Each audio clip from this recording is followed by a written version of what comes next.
VBO semester 2 major 3 political science का most important question है। अरस्तू के बारे में कुछ पूछ दे तो इतना जान लेंगे तो आप उसके बारे में आसानी से लिख सकेंगे। तो अरस्तू के क्रांति संबंधित विचारों की व्याख्या करें। तो पहले भूमिका लिखना है अरस्तू के बारे में, तो भूमिका लिख कर अंडरलाइन करते हैं, फिर लिखना है आपको। उससे पहले मैं आपको कुछ बताना चाहता हूँ कि उस अरस्तू का जन्म हुआ था 384 ईसा पूर्व में। जन्म स्थान उसका है अस्टेजाइरा यूनान में। ठीक है, तो इंट्रोडक्शन में चलते हैं। अरस्तू के ऐसा दार्शनिक था जिसने केवल विचार नहीं दिए बल्कि व्यावहारिक जीवन और राजनीति का अध्ययन किया।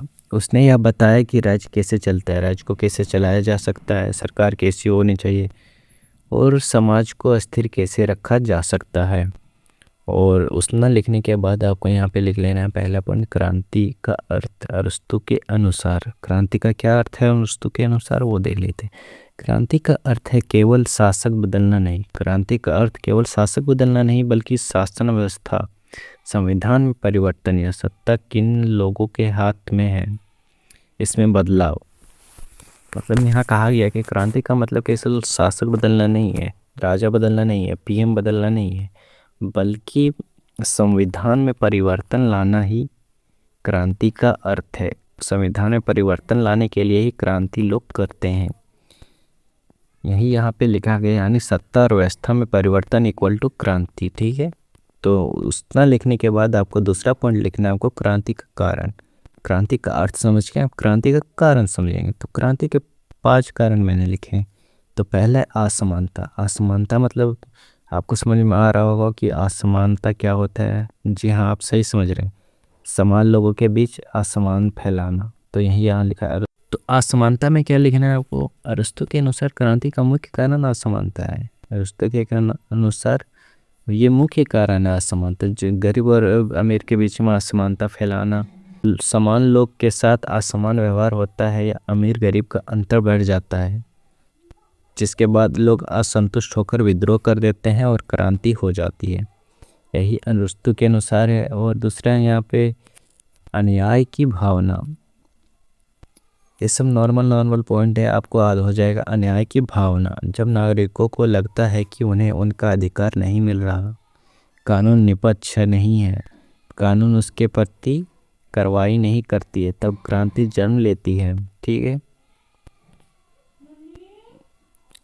और सम्मान की लालसा। कुछ लोग अधिक शक्ति, पद और सम्मान पाने के लिए व्यवस्था बदलना चाहते हैं, जिससे क्रांति होती है। ठीक है, और चौथा में लिखना है आपको शासकों की निरंकुशता और भ्रष्टाचार। जब शासक स्वार्थी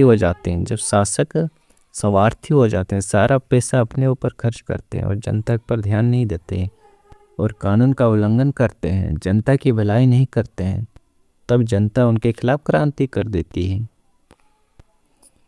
5वां पॉइंट लिखना है आपको मध्यम वर्ग की उपेक्षा, मतलब मिडिल क्लास। ठीक है, मिडिल क्लास के बारे में बताया गया यहाँ पे। अरस्तू के अनुसार मिडिल क्लास मतलब मध्यम वर्ग की राज्य स्थिरता का आधार है।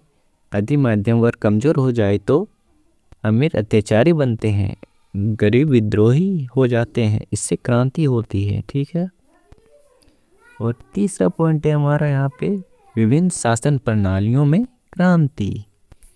तो यहाँ पे लिखा गया है कि विभिन्न शासन प्रणालियों में क्रांति कैसे होता है। तो यहाँ पे 3 तो लिखा गया यहाँ पे, लोकतंत्र, अल्पतंत्र और राजतंत्र। तो लोकतंत्र में क्या होता है कि गरीब वर्ग सत्ता का दुरुपयोग करता है, तो वहाँ पे क्रांति हो जाता है लोकतंत्र में। और अल्पतंत्र में अमीर वर्ग गरीब का शोषण करे। ठीक है, तो यहाँ पे अल्पतंत्र में आ जाता है और क्रांति हो जाता है। और राजतंत्र में क्या होता है, राजा निरंकुश बने तो क्रांति हो जाता है। ठीक, चौथा पॉइंट है हमारा क्रांति के रोकने का उपाय।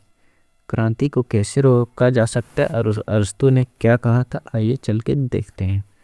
अरस्तू ने क्रांति से बचने के लिए निम्न उपाय बताए थे। पहला, कानून का शासन। दूसरा है हमारा न्याय और समानता, सबको न्याय मिले, समानता मिले, गरीब अमीर का फर्क ना रहे। शिक्षा का प्रसार पूरा रहे, सबको शिक्षा दिया जाए। मध्यम वर्ग को मजबूत बनाना, मतलब मिडिल क्लास लोगों को मजबूत बनाना। शासकों में नैतिकता और संयम। ठीक है, उसके बाद निकलेना आपको निष्कर्ष। ये निष्कर्ष लिखा गया है। अगर आप चाहें तो अपने से बना के निष्कर्ष लिख सकते हैं, या फिर ये अगर याद रहे तो लिख सकते हैं। अगर आपको इसका PDF चाहिए तो मैं आपको दे दूंगा टेलीग्राम पे, तो मैसेज कर सकते हैं टेलीग्राम पे अगर चाहिए तो। अरस्तू के अनुसार क्रांति अवांछनीय है, लेकिन जब शासन अन्यायपूर्ण हो जाता है तब वह स्वाभाविक हो जाती है। यदि राज्य न्यायपूर्ण, संतुलित और नैतिक हो तो क्रांति रोका जा सकता है। तो यही अरस्तू का पूरा